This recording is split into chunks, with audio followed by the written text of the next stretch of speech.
సర్వోపగతుడు ఎందెందు వెదకి చూసిన నీ పనెల్లా ఏమిటంటే వెతుక్కుని చూడు. వాడు ఊరికెళ్ళి వెళ్ళగానే కనపడేవాడు మాత్రం కాదు, వెతుక్కోవాలి. వెతుక్కుండే తెలివి ఉండదు. ఏ శాస్త్రమైనా నీకేం చెప్తోందంటే వెతుక్కోవడం ఎట్లాగో చెప్తుంది. అక్కడే వస్తువులు ఉంటాయి, అవి నీకు కనపడవు. ఆ వస్తు లక్షణాన్ని బట్టి అవి గుర్తించు, వెతుక్కొని చూడు. ఈ అపరోక్ష జ్ఞానము అంటే నేనే పరమాత్మని, నా లోపలే పరమాత్మ ఉన్నాడు, నా లోపల ఉన్నవాడు నా బయట కూడా ఉంటాడు అని నీకు తెలిసేంత వరకు నువ్వు విచారించు. విచారణకు అవధి అది. ఉన్నాడు కాబట్టి నేను ఇట్లా ఉన్నా. అదే మరి, లేకపోతే నేను మాట్లాడలేదు కదా. ఈ ద్విధములైన పరోక్ష అపరోక్ష జ్ఞానముల స్వరూపం చెప్తున్నాడు. నీకు వస్తువులు అక్కడే ఉన్నాయిరా చూసుకో అని చెప్తే నీకు తెలియదు కాబట్టి వస్తు లక్షణం చెప్తున్నాడు. ఫలానా లక్షణం గలది ఆ వస్తువు, ఆ లక్షణం గలదాన్ని వ్యక్తి తీసుకురా. ఎవరికైనా మనం వస్తువు గరిటె తీసుకురా అమ్మా అని చెప్తే ఆ గరిటె అనే పదం ఆ పిల్లలకు తెలియకపోతే, గరిటె అంటే ఓ చిప్ప ఉంటుంది, దానికి ఒక కాడ ఉంటుంది, అట్లాంటి వస్తువు అని చెప్తే అట్లాంటి వస్తువుని తీసుకొస్తుంది. దాన్ని లక్షణం, వస్తు లక్షణం అంటారు. ఇందాక చెప్పింది నామరూపం. అట్లాగే భగవంతుడు అని చెప్పాడు. ఎవడో ఉన్నాడు ఒకడు, వాడు ఉన్నాడు, వాడు ఎక్కడో ఉన్నాడు కాదు, వాడు ఇక్కడే ఉన్నాడు, వాడు నీ లోపలే ఉన్నాడు, వాడు నువ్వే. మరి నేనైతే ఇన్నాళ్ళు నేను అసలు జీవాస్మి అనుకున్నా కదా, నేను జీవుని అనుకున్నాను కదా, కష్టాలు ఉన్నాయి కదా, నాకు ఇన్ని బాధలు ఉన్నాయి కదా, మరి దేవుడికి అయితే బాధలు ఉండకూడదు కదా, నాకైతే మరి తెలుస్తున్నది కదా, బాధ తెలుస్తోంది, దేవుడికి బాధ తెలియదు కదా. నీకు బాధ శరీరానికి ఉంది, నీ బాధ మనస్సుకుంది, నీ బాధ నీకు లేదు. నువ్వు శరీరం నుంచి మనస్సు నుంచి నిన్ను వేరు చేయలేకపోవచ్చు.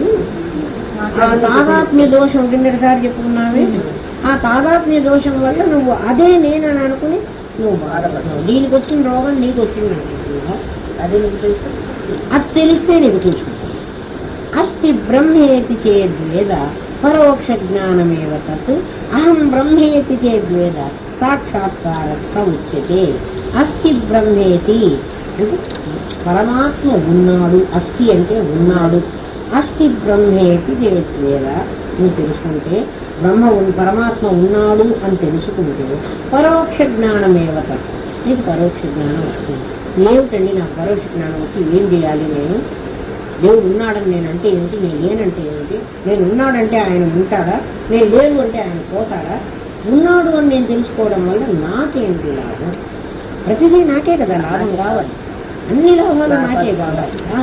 దేవుడు ఉన్నాడు అంటే ఏం లాభం అంటే, ఎవరో నిన్ను చూస్తున్నారు, నిన్ను అబ్జర్వ్ చేస్తున్నారు అని ఎప్పుడైతే నీకు ఉంటుందో తప్పు చేయటానికి భయపడ్డావు.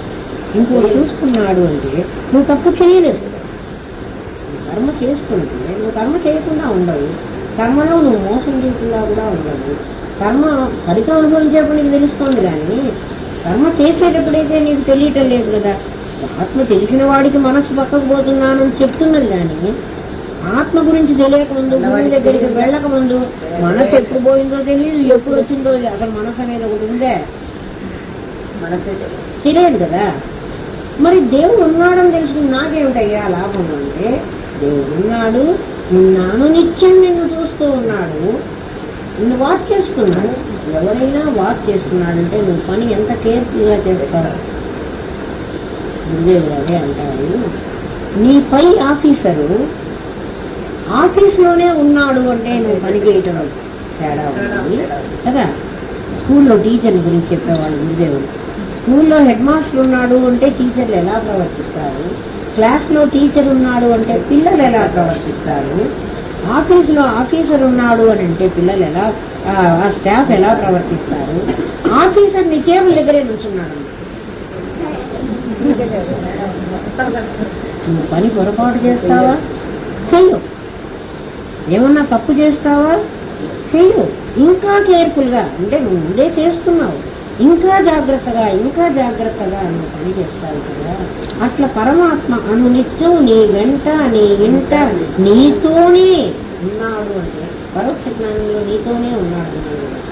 అపరోక్షంలో నీవే నీతోనే ఉన్నాడు అంటే నువ్వు ఎంత జాగ్రత్తగా పనిచేస్తావు. ఎవడో కాదు, ఎవరినో మోసం చేసి అక్కడెక్కడో దేవుడు ఉన్నాడంటే అక్కడెక్కడో ఉన్నాడే, వాడు నన్ను చూడటం లేదు, వాడిని చూడకపోవడం. సర్వత పాణిపాదాలు వాడికే ఉన్నాయి. వాడికి కళ్ళు, అన్ని కళ్ళు వాడివే, అన్ని పాదాలు వాడివే, అన్ని చేతులు వాడివే, వాడికి లేనివి లేవు, అన్ని వాడివే. అటువంటి వాడు ఎక్కడో ఉండకుండా నీతో ఉన్నాడు, నీ దగ్గరున్నాడు, నువ్వు చేసే ప్రతి పనిని గమనిస్తున్నాడు. మీరు గమనిస్తారు, ఎక్కడ గమనిస్తున్నాడు గమనించలేదా? ఒకసారి ఆలోచించు. ఒక చిన్న తప్పు పనికింది, లోపల మాట్లాడతా ఈ తప్పు ఎందుకు చేస్తున్నాడు, ఈ తప్పుకు శిక్ష ఇది, అది కూడా చెప్తాడు. వాడు ఎక్కడున్నాడు? నీ లోపల ఉన్నాడు.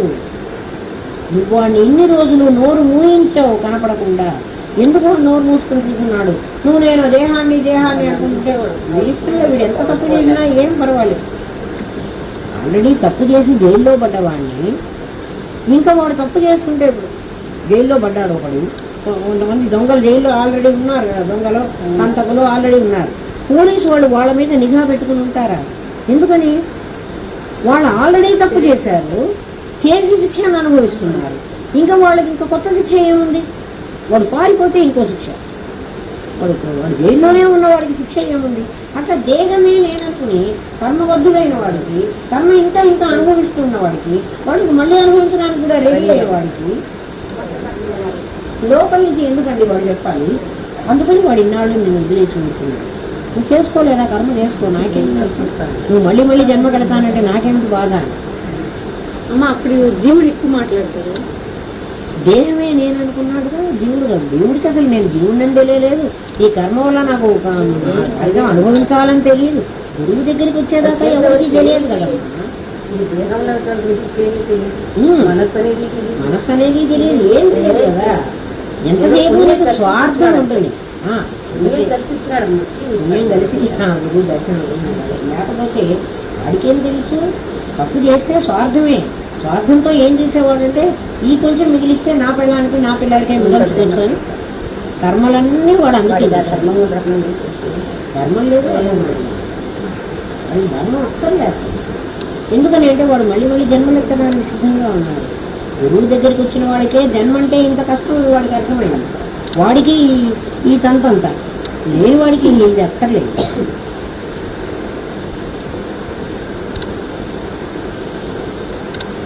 అస్తి బ్రహ్మేది భాగ్యేద్వేద పరోక్ష జ్ఞానమేవ తప్పి. పరోక్ష జ్ఞానం నీకు అందుకు కావాలైనా పరమాత్మ ఉన్నాడు అని చెప్తే కర్మ చేసేటప్పుడు నువ్వు కొంచెం చెక్ చేసుకుంటావు.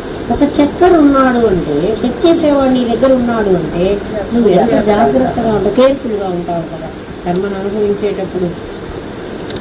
ఆ చక్కెర ఎటువంటి వాడు అంటే సంసారుడు. ఇప్పుడు ఎవడైనా ఒకరు నీళ్లల్లో స్విమ్ చేయడానికి దిగుతున్నాడు అన్నమాట. ఒక స్విమ్మర్ మీ దగ్గర బాగా ఈత వచ్చిన ఈతగాడు, గజ ఈతగాడు ఆ ఒడ్డున నుంచున్నాడు అంటే నువ్వు ఎట్లా ఈత కొట్టడానికి దిగుతావు? అంటే నాకు రాకపోయినా వాడు నన్ను పట్టుకుని ఆదుకుంటాడు, ఆ భావంతో నువ్వు దిగుతావు. పరోక్ష జ్ఞానం వల్ల నీకంటే సుపీరియర్ పవర్ ఒకటి ఉంది, అది నిన్నెప్పుడూ కూడా కాపాడుతూ ఉంటుంది. నువ్వు ఏ పని చేసినా నిన్ను చెక్ చేయడమే కాకుండా నిన్ను అనునిత్యం నిన్ను రక్షిస్తూ ఉంటున్నాడు. వాడే పరోక్ష జ్ఞానం గల వాడే భక్తుడు. భక్తుడికి మొత్తం భారం వాడి మీద వేస్తాడు. వాడికి పేరేమన్నా పెట్టుకొని ఇష్టం, పేరు ఇదేని కాదమ్మా. భక్తుడు మొత్తం భారం వాడి మీద వేస్తాడు. వాడు వీడి భారం నేను తీసుకొని వెళ్తాను. వీడికి అవసరమైతే వీడిని తీయడానికి మాత్రం నేను ఉపయోగపడతాను. ఎందుకంటే అక్కడ మునిగిపోకుండా వాడు పడకుండా నేను కాపాడుతాను. కానీ ఈత కొట్టవలసింది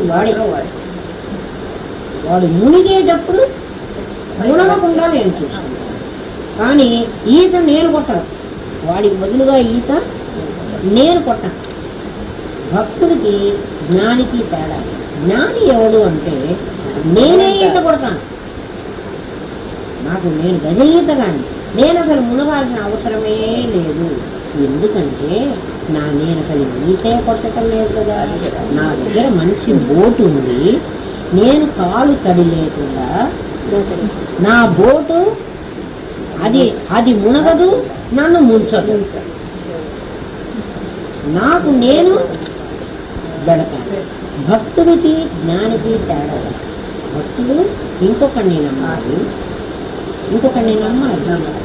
వీడు మరి మునిగినప్పుడు వాడు కాపాడితే కాపాడతాడు, వాడు కాపాడకపోతే మునిగిపోతాడు. వాడు మునిగిపోతే వాడి మీద చేసుకోకుండా ఏమంటాడు, నీ కర్మరా, నీ కర్మని నేనేం చేస్తానురా, నేనేం పైకి దిగానంటాడు. వాడు తీస్తాడనే ఆశతోనే వీడు జ్ఞానం ఎట్లాగా. ఎందుకంటే పరోక్ష జ్ఞానం కంటే అపరోక్ష జ్ఞానం గొప్పది అని చెప్పడం కోసం అపరోక్ష జ్ఞాని అసలు నీళ్ళలోనే ఉంటాడు. మంచి బోటు తెచ్చుకుంటాడు. బోటుకు ఒక తెడ్డు ఉంది వాడి చేతిలో, ఎప్పుడు కావాలంటే అప్పుడు బ్రహ్మాస్మి ఒక తెడ్డు మొట్టమొదటి రోజు వాడికి పడవ కర్ర ముందు నువ్వు అలిసిపోయినావు అనుకో, నీ తెడ్డు నేల మీద పాతికి నీ పడవ కదలు, నువ్వు అక్కడే కూర్చో. మళ్ళీ ఎప్పుడు నువ్వు కావాలనుకుంటే అప్పుడు తెడ్డేసుకోవాలి. కాలు తడిగా కాకుండా నిన్ను సముద్రం దాటించగలిగినటువంటి శక్తి అపరోక్ష జ్ఞానానికి. తడిపి నీకై నువ్వు ఈదుకుంటే నువ్వే ఈదుకో, నువ్వు తావచ్చు బరువు వాడి మీద. ఎందుకంటే నువ్వు మొత్తం వాడి మీదే వేసావు. ఒడ్డున వాడు ఉండకపోతే నువ్వు అసలు దిగవు. అందుకని భక్తి అంటే నారద భక్తి ఉత్తరాల్లో చెప్తాను, స్వస్వరూప అనుసంధానం భక్తి అభిధీయతే. భక్తి అని మీరు అనుకుంటున్నారు, నేను భక్తుణ్ణి, నేను సాయిబాబా భక్తుణ్ణి, నేను ఇంకొక రామ భక్తుణ్ణి, నేను కృష్ణ భక్తుణ్ణి, నేను దుర్గా భక్తుణ్ణి ఏదో అనుకుంటూ ఉంటారు కదా.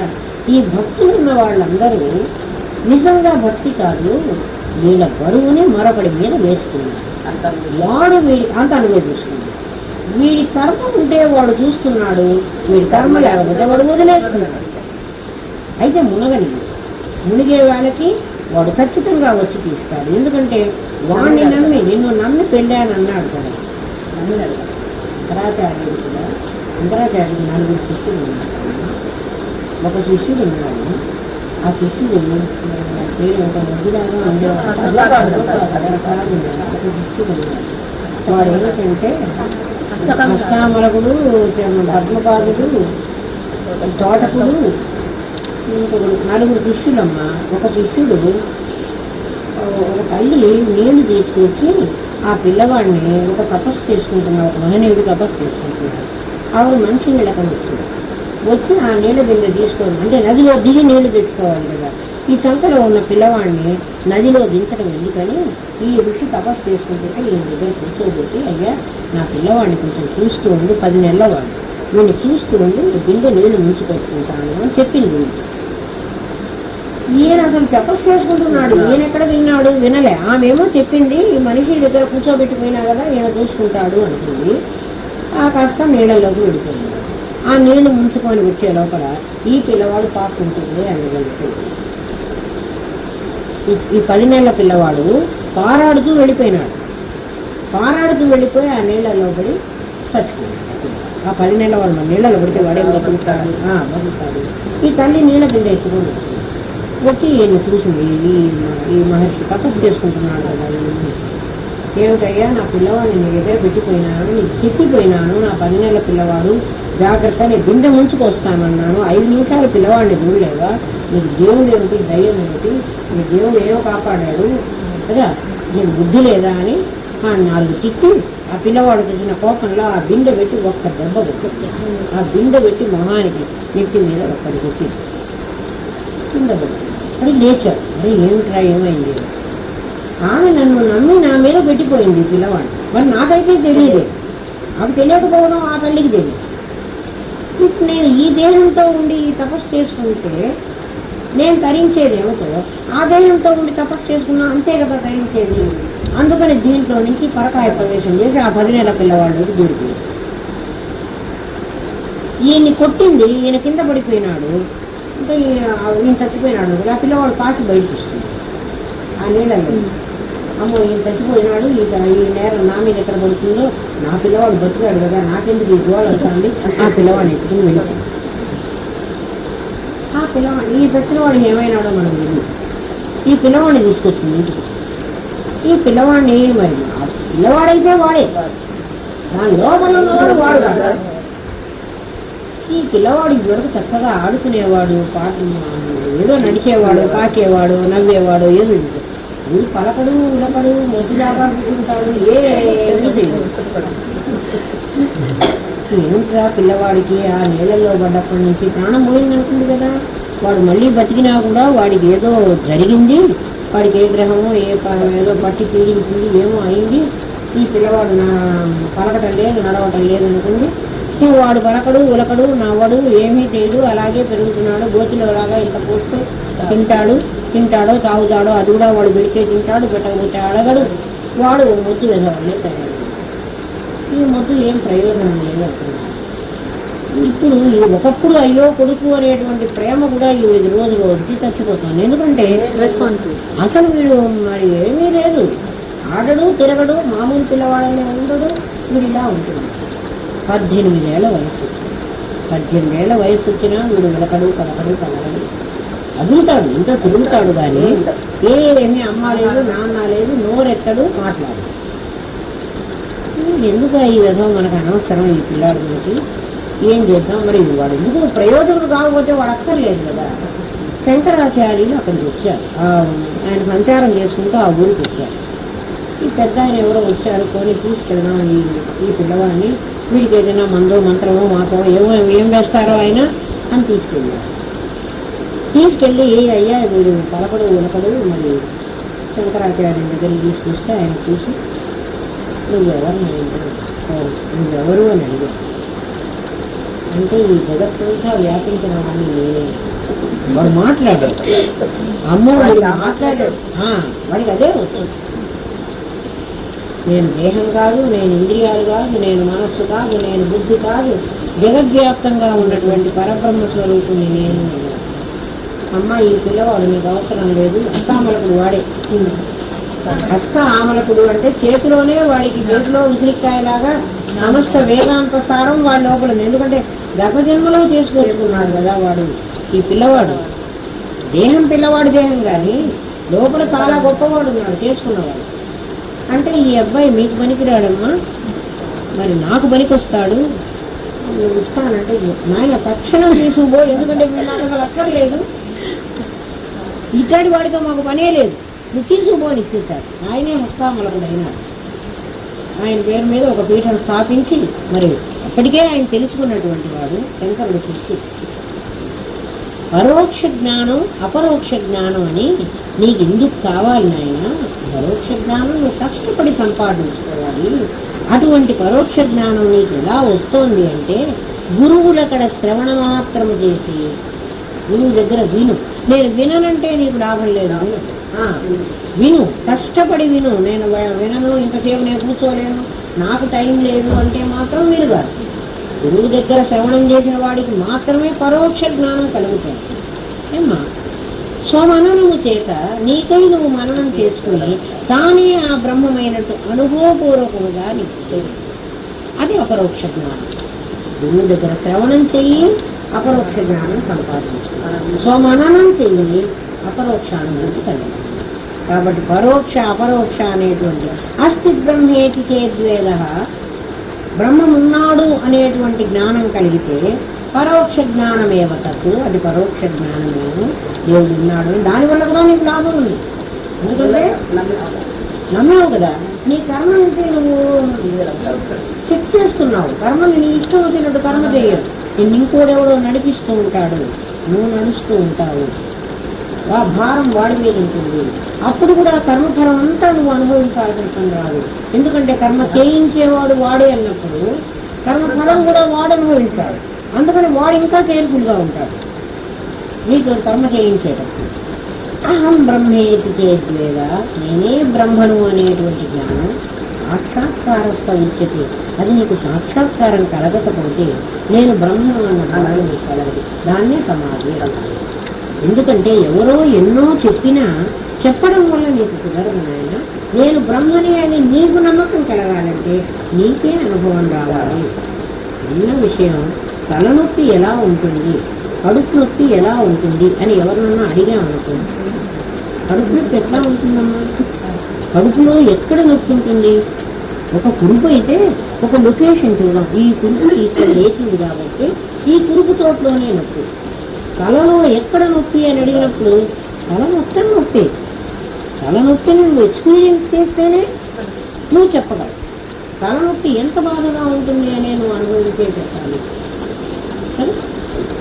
కడుపు నొప్పి ఎలా ఉంటుందో చెప్పాలి. మామూలు చిన్న నొప్పులే నువ్వు అనుభవం లేని చెప్పలేనంటున్నావే. సాక్షాత్తు నేను బ్రహ్మని అని నువ్వు అనుభవించకుండా గురువు చెప్పిన మాటలు నమ్మి నేను బ్రహ్మని ఎట్లా ఒప్పుకుంటావు? నువ్వు ఒప్పుకోలేదు. అందుకని మననం చేసి అహం బ్రహ్మేతి చేద్వేగా సాక్షాత్కార సంఖ్యదే. ఎవరికి సాక్షాత్కారం జరుగుతుంది? సాక్షాత్కారము అనే పదం అసలు ఇక్కడ పనికిరాదు. సాక్షాత్కారం అంటే ఏమిటి? అక్షికి ఎదురుగా ఉండేది, నా కంటికి ఎదురుగా ఉండేది. కంటికి ఎదురుగా ఉండేది నీకన్నా భిన్నం అవుతుంది. కానీ నా కళ్ళతో నేను చూసింది నేను నమ్ముతా. అందుకని నాకై నేను అనుభవించింది నేను నమ్ముతా. నీ కాదు అంటే ఎవరు చెప్పినా ఇంకా నమ్మదు. అందుకని సమాధి అనేది నీకై నీకు రావాలి.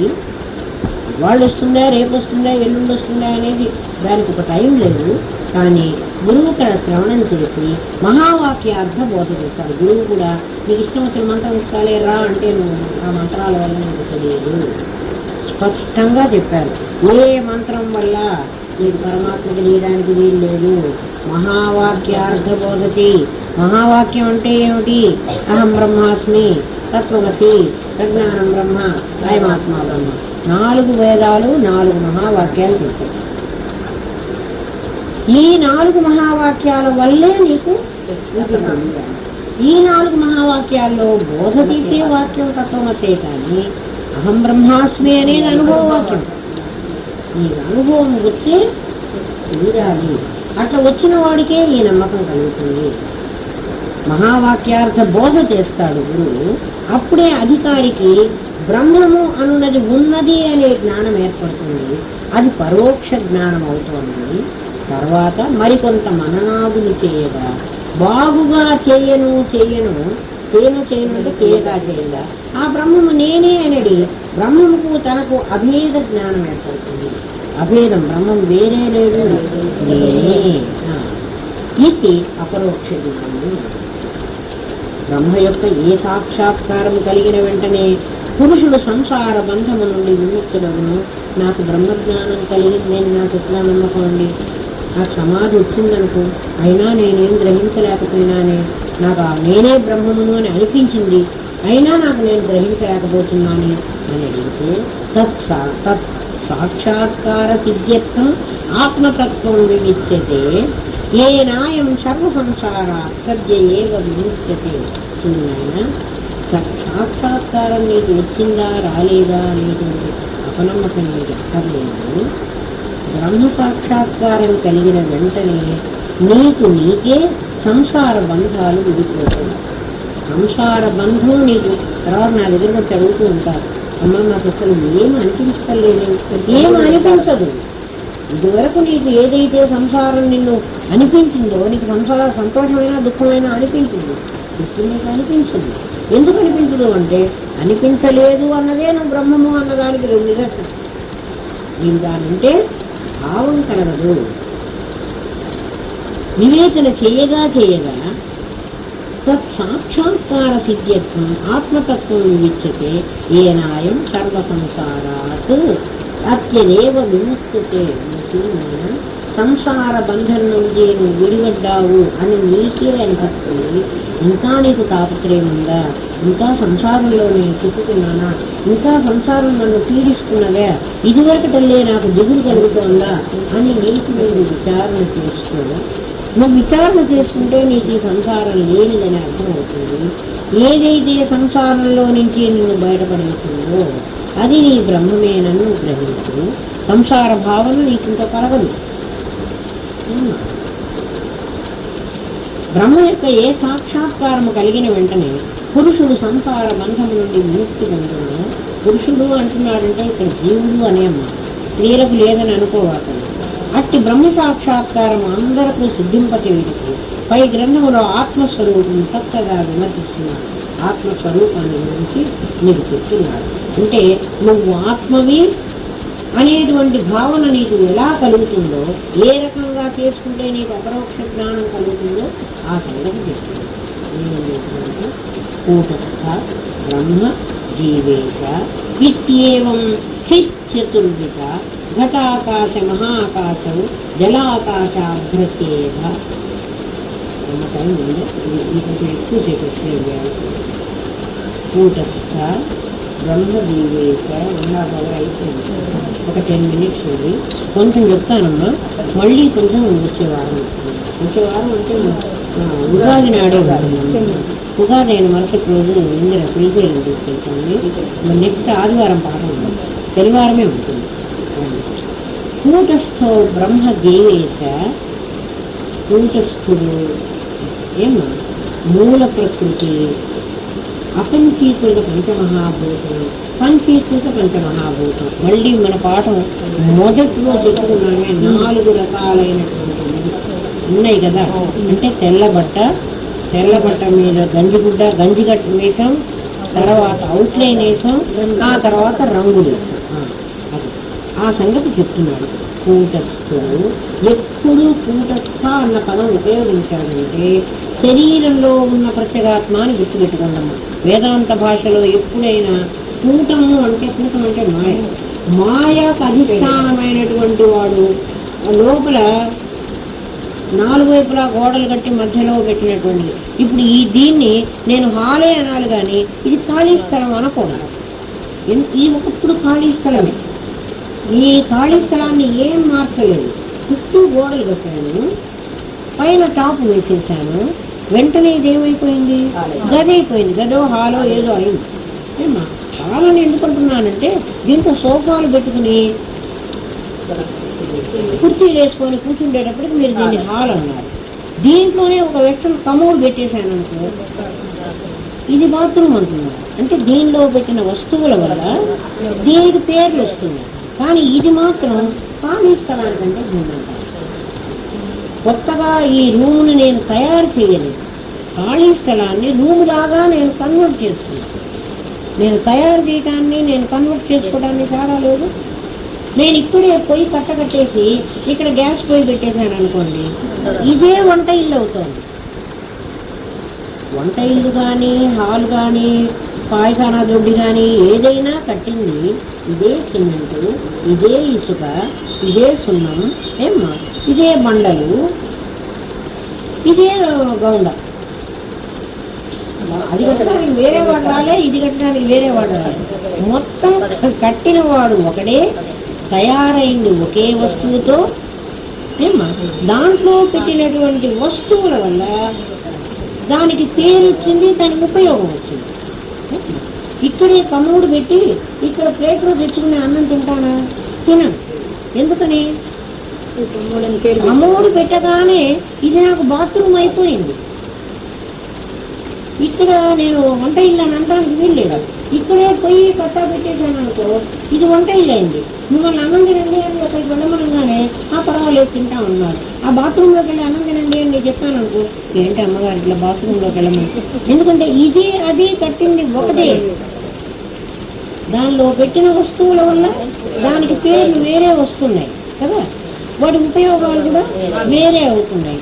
అట్లా పరమాత్మ ఈ అన్ని ప్రాణులను తయారు చేస్తే ఒక్కొక్క దాంట్లో పెట్టిన వస్తువుల వల్ల, వస్తువులే గుణాలు అంటున్నాం మనం. ఒకటికి దొంగతనం చేసే గుణం పెట్టాడనుకున్నా వాణ్ణి దొంగ అంటున్నాం. ఒకడికి మంత్రాలు చెప్పి చక్కగా మంచి కార్యాలు చేస్తున్నాడు అనుకో, వాణ్ణి పురోహితుడు అంటున్నాం. అంతే కదమ్మా. ఒకడు లెక్కలు చేస్తూ బ్యాంకులో ఉద్యోగాలు చేస్తున్నాడు అనుకో, వాడిని అకౌంటెంట్ అంటున్నాం. ఒకడు వంట చేస్తున్నాడు అనుకో, అంటే విధివశాత్తు ఏ చోట్లు విధివశాత్తు బాత్రూమ్ కావాలో, లెట్రిన్ కావాలో విధివశాత్తు నిర్ణయం అయి ఉన్నాయి. అవి కట్టేవాడు ఒకడే ఉన్నాడు, ఒకే మెటీరియల్తో కడుతున్నాడు, అయినప్పటికీ వాళ్ళకి భేదాలు ఉన్నాయి. అట్లా దానిలో పెట్టబడినటువంటి వస్తు సముదాయం పంచభూతాలు మళ్ళీ అందరికీ సమానం. పాంచభౌతికమైనటువంటి శరీరం అందరికీ సమానమే. ఆ లోపల పెట్టినటువంటి గుణాల యొక్క ప్రభావం వల్ల వాడు దొంగవాడని, వీడు హంతకుడని, వీడు దుర్మార్గుడని, వీడు మంచివాడని రకరకాలైన వాళ్ళు ఉంటున్నారు. వీళ్ళందరూ తయారైంది ఒక పదార్థంతోనే. ఎందుకంటే వాడిని కోస్తే రక్తం వచ్చి వీడిని కోస్తే పాలు రావటం లేదు. వాడి శరీరంలో పంచభూతాలు ఉంటే వీడి శరీరంలో 4 భూతాలే ఉండటం లేదు. వీడికి 5 భూతాలు ఇలాగే ఉన్నాయి, వాడికి 5 భూతాలు అలాగే ఉన్నాయి. మరి ఏమిటి లోపల మారింది?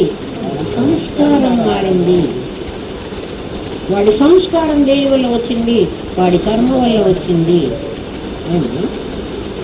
కూటస్థ బ్రహ్మజీవేశ ఇత్యేయం చిత్ చతుర్విధ. చిత్ అనేటువంటి ఒక పరమాత్మ శక్తి, చిచ్చక్తి, అదే చైతన్య రూపం. చిచ్చక్తి చేతనా రూప. అది ఏం చేసింది? జడశక్తి, జడాత్మిక. జడం జడమే, చైతన్యం చైతన్యమే. చైతన్యం జడం కాదు, జడం చైతన్యం కాదు. చైతన్య సాన్నిధ్యంతో, అయస్కాంత సాన్నిధ్యంతో ఇనుము మధ్యలో ఏం చేస్తుంది? కదులుతూ ఉంటుంది. అయస్కాంతానికి ఇనుముకు మధ్య ఏదీ లేదనుకో, ఇనుము కదలదు. ఏమైపోతుంది? అయస్కాంతాన్ని అతుక్కుంటుంది. ఇక్కడ ఇనుము పెట్టాను, ఇక్కడ అయస్కాంతం పెట్టాను, ఈ మధ్యలో ఏం పెట్టలేను. ఈ ఇనుము ఏమవుతుంది? అయస్కాంతాన్ని అతుక్కుపోతుంది. ఈ కదలడం అనేది ఉండదు. మరి ఈ మధ్యలో ఒక పేపర్ పెట్టి ఇక్కడ ఇనుము పెట్టి ఇక్కడ అయస్కాంతం పెట్టాను, ఈ అయస్కాంత సాన్నిధ్య మాత్రంతో ఈ ఇనుము కదులుతుంది. అట్లా జడము చైతన్యము అనే మధ్య ఒక జీవుణ్ణి పెట్టే నేను. ఆ జీవుడు ఇటు అయస్కాంతాన్ని తీసుకోడు, అటు ఇనుమునే తీసుకోడు. కానీ వాడు ఏం పని చేస్తున్నాడంటే ఆ అయస్కాంతం శక్తిని ఈ ఇనుము ప్రసరింపజేసి ఈ ఇనుము కదిలేటట్టుగా చేస్తున్నాడు. అయస్కాంత సాన్నిధ్య మాత్రం చేత ఇనుము కదిలిస్తున్నాడు. కదులుతున్న ఇనుముని చూసి మనం ఇది అయస్కాంతపు శక్తి అంటున్నాం. మరి అయస్కాంతం కదలడం లేదు కదా. అయస్కాంత శక్తితో కదిలేటువంటి స్వభావం ఇనుమును.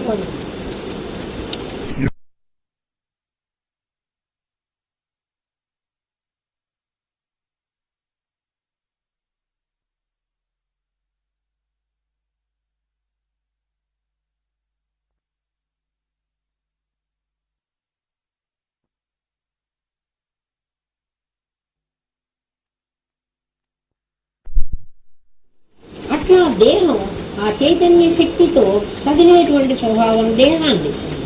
మధ్యలో జీవుడు కూర్చుని ఆ అయస్కాంత శక్తిని, అంటే ఆ లోపల ఉన్న చిచ్చక్తిని ఈ దేహానికి ఇచ్చి ఈ జడాన్ని చైతన్యవంతంగా చేస్తున్నాడు. లేకపోతే ఈ జడం కదలనే కదలదు. ఎప్పుడైతే ఆ మధ్యవాడు లేకుండా పోతాడో అది ఇది పడిపోతున్నది, అది ఇది పని చేయటం లేదు. అది ఎలాగంటే ఒకే చోట్లో ఈ వస్తువులు ఎలా ఉన్నాయంటే ఘటాకాశ, మహాకాశం, జలాకాశ, అభ్ర, కే తథ యథ. దీంట్లో 4 చెప్తున్నాడమ్మా. ఏమని చెప్తున్నాడు? ఒకటి ఘటాకాశము, ఒకటి మహాకాశము, ఒకటి జలాకాశము, జలం ఉన్నటువంటి ఆకాశం, ఒకటి మేఘాకాశం. 4 ఆకాశాలు ఎట్లా ఉన్నాయో అట్లా ఉంది. ఎట్లా ఉదాహరణ చెప్తున్నానంటే ఒక కుండ తీసుకున్నాయి. ఈ కుండలో ఒక ఖాళీ స్థలం ఉంది. కుండ చేతిలో పట్టుకున్నాను, కుండలో ఖాళీ స్థలం ఉంది. కుండ బయట కూడా ఖాళీ స్థలం ఉంది. కుండ బయట ఖాళీ స్థలానికి, కుండ లోపలి ఖాళీ స్థలానికి, ఇది లోపల ఇది బయట అని నేను చెప్తున్నానంటే మధ్యలో ఏముంది? కుండ ఉంది. కుండ లేకపోతే బయట లోపల లేదు, ఒకటే కదా. ఈ కుండ ఘటాకాశము అని నేను అన్నాను అంటే ఖచ్చితంగా ఈ బయట ఆకాశము లోపలిది ఒకటే. మధ్యలో ఏదో ఒకటి అర్థం పెట్టబట్టి ఇది బయటిది ఇది లోపలిది అని అంటున్నారు. ఇంతవరకు మనకు అర్థమైంది కదమ్మా. దీన్ని ఘటాకాశమని, దీన్ని మహాకాశమని అంటారు. మహాకాశం అంటే ఇప్పుడు ఆకాశము అంటే అర్థం ఏంటంటే ఒక వస్తువును తనలో పెట్టడానికి చోటిచ్చేది, అవకాశం ఇచ్చేది. ఏ వస్తువైనా తనలో పెట్టడానికి చోటిస్తున్నా అంటే ఇప్పుడు మహాకాశంలో ఏ వస్తువైనా పెడుతున్నామా, తెచ్చి కుర్చీ పడేయచ్చు, తెచ్చి గిన్నె పడేయచ్చు, తెచ్చి మనుషులు కూర్చోవచ్చు, ఏమన్నా చేయవచ్చు. దీన్ని మహాకాశమని, దీన్ని ఘటాకాశమని, రెండు ఆకాశాలు అంటారు. ఇంతవరకు మీకు ఏ విధమైన సందేహము లేదు. అట్లా బయటి పరమాత్మ, లోపలి పరమాత్మ, ఈ మధ్యలో ఉన్నటువంటి నా దేహము అనేది అడ్డొచ్చింది. నా శరీరం కుండ అనుకుంటే నా కుండ బయట పరమాత్మ, నా కుండ లోపల పరమాత్మ. కాబట్టి అది సత్ అయితే ఇది త్వం అవుతుంది కదా. సత్తు త్వం అసి అని గురువు గారు చెప్పిన మాటకి నాకు ఏ విధమైన అభ్యంతరం లేదు. కుండ లేకపోతే అంటే కుండ శరీరం అనేది లేకపోతే లోపల ఉన్నటువంటి వాడు బయట ఉన్నటువంటి వాడు ఒకడే. కాబట్టి ఆ లోపల కుండనే మీరు అహం బ్రహ్మాస్మి అని అనుకోమంటే నాకు అభ్యంతరం లేదు. ఇప్పుడు నా కుండే కదా అడ్డం వచ్చింది. నాకు వాడు తెలియకపోయినా ఆ లోపల ఉన్న ఆకాశమే బ్రహ్మము, ఈ బయటి ఆకాశమే తత్తు. అంటే వీడిని పరమాత్మ అంటున్నాను, వీడిని ప్రత్యేగాత్మ అంటున్నాను.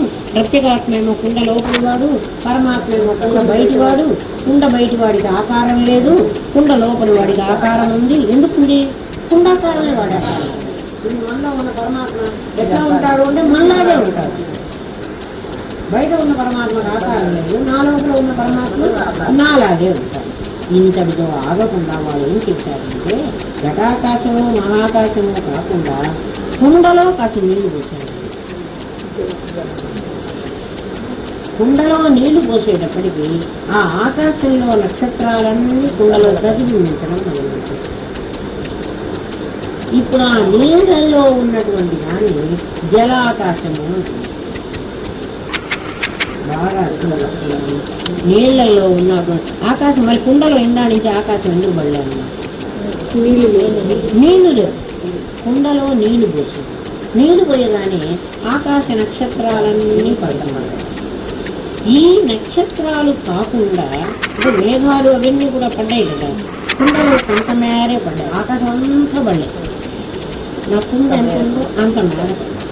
ఇది కాకుండా ఇంకా ఇంకా పెద్ద మేఘాకాశం కూడా, అది కూడా ఆకాశమే.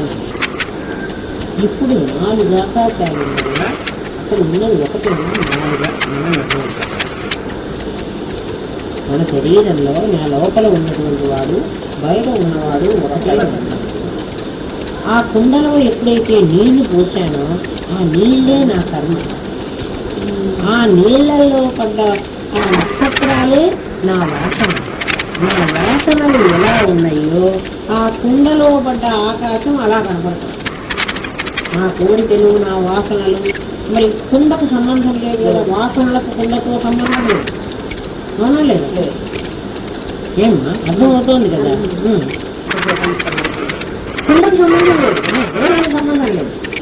కుండలో పడ్డ ఆకాశం కింద ఘటాకాశం అనుకున్నామే. ఈ నీళ్లు ఎక్కడున్నాయంటే ఆ ఘటాకాశంలోనే ఉన్నాయి కదా. ఘటమే లేకపోతే ఆ నీళ్ళకే పోసిన వాటి ప్రతిబింబం తగ్గడానికి అవకాశం లేదు. కాబట్టి నా కుండ లేకపోతే నా కర్మ వేస్తున్నా కూడా, అందులో నా వాసనలు బదులుతున్నా కూడా వాసనలకి ఉనికి లేదు. నీళ్ళు పోస్తే ఏమైతుంది? కుండ లేకపోతే కింద పడిపోతుంది. కింద పడిపోయిన వాటిలో ఆకాశం ఎట్లా పడుతుంది? పడదు. ఇది కాక ఒక మహాకాశం అక్కడ ఉంది, ఒక పెద్ద ఆకాశం అక్కడ ఉంది.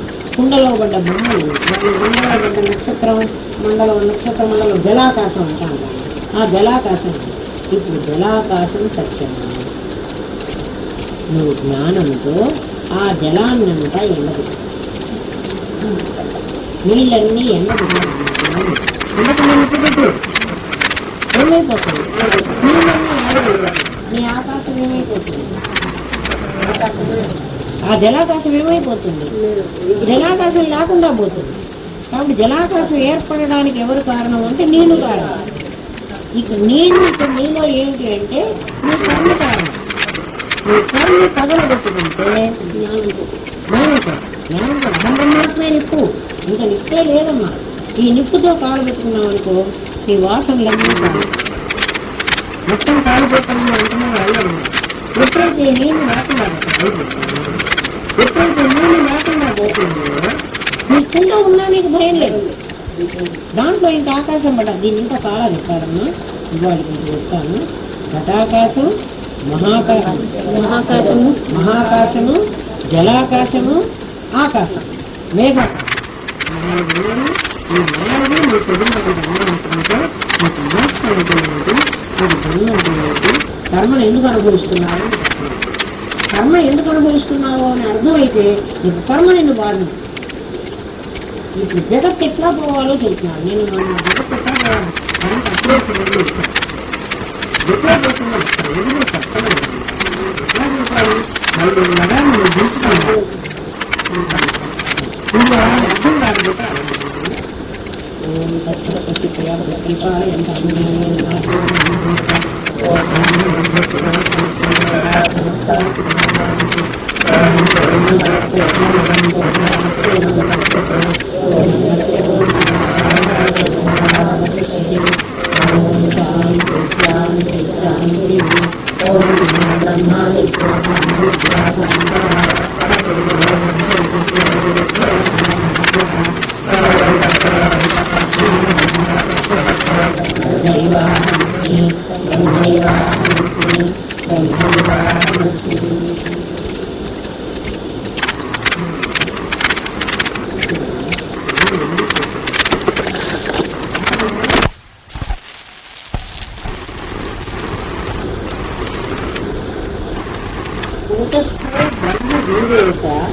ఇత్యేవం చిత్ చతుర్విధ ఘటాకాశ మహాకాశ జలాకాశ అభ్రతే కూటస్థో బ్రహ్మ వీరేశ.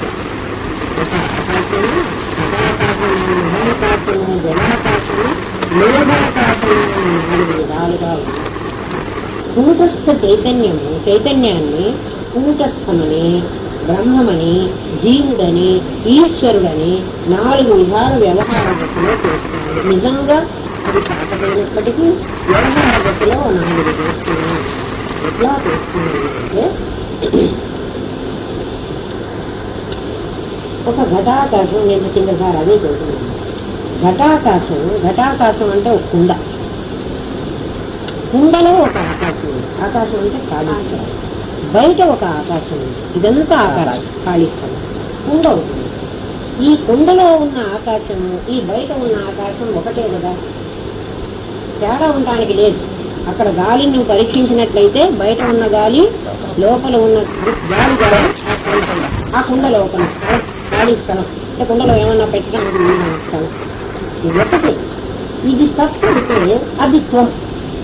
దానికి త్వం అని ఎందుకు పేరు పెట్టాము అంటే, అది కుండ లోపల ఉండబట్టి దానికి త్వం అని పేరు. కుండ బయట ఉండబట్టి దీనికి తప్పని పేరు పెట్టాం. తప్పుకి త్వంకి ఏమిటి తేడా అంటే, తప్పుకి ఆకారం ఉంది, త్వంకి ఆకారం ఉంది. ఏ ఆకారం ఉంది? కుండాకారం ఉంది.